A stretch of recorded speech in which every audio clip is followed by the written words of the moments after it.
আমি কখনো ভাবিনি আমার ছেলে আমাকে রেখে ওর আম্মুকে রেখে এই দুনিয়ার থেকে বিদায় নেবে।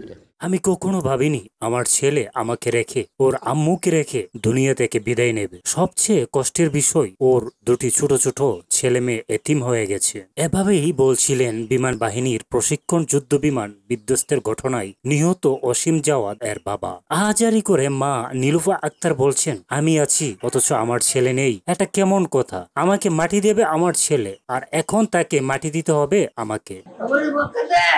মা যেন কিছুতেই মানতে পারছেন না তার ছেলে এই দুনিয়া ছেড়ে চলে গেছে। হেলিকপ্টারে অসীম জাওয়াদের মরদেহ মানিকগঞ্জে পৌঁছেছে বৃহস্পতিবার। চট্টগ্রামের বিমান বাহিনী ঘাঁটি জহিরুল হক থেকে উড্ডয়ন করে ইয়াদ 130 নামে বিমান বাহিনীর একটি প্রশিক্ষণ বিমান। প্রশিক্ষণ শেষে ফেরার সময় কর্ণফুলী নদীর মোহনার কাছে দুর্ঘটনায় পতিত হলে বৈমানিক স্কোয়াড্রন লিডার মোহাম্মদ অসীম জাওয়াদ প্যারাশুট দিয়ে নদীতে জরুরি অবতরণ করেন। তাকে আশঙ্কাজনক অবস্থায় দ্রুত চিকিৎসার জন্য নৌবাহিনীর হাসপাতাল পতেঙ্গায় নেওয়া হলে কর্তব্যরত চিকিৎসক তাকে মৃত ঘোষণা করেন।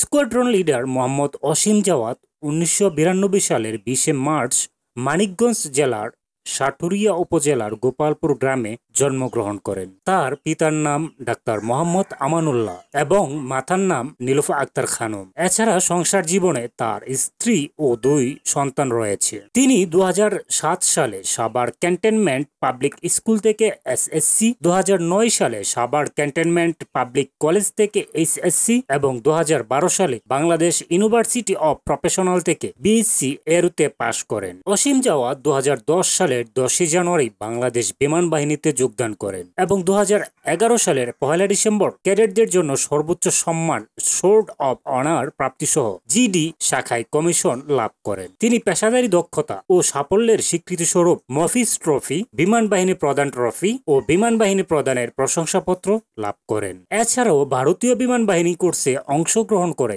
সাফল্যের স্বীকৃতিস্বরূপ chief of air stuffs trophy for best in flying Indian air force অর্জন করেন। মৃত্যুকালে তার বয়স হয়েছিল 32 বছর। এছাড়া 12 বছর 5 মাস 9 দিন তিনি বিমান বাহিনীতে কর্মরত ছিলেন।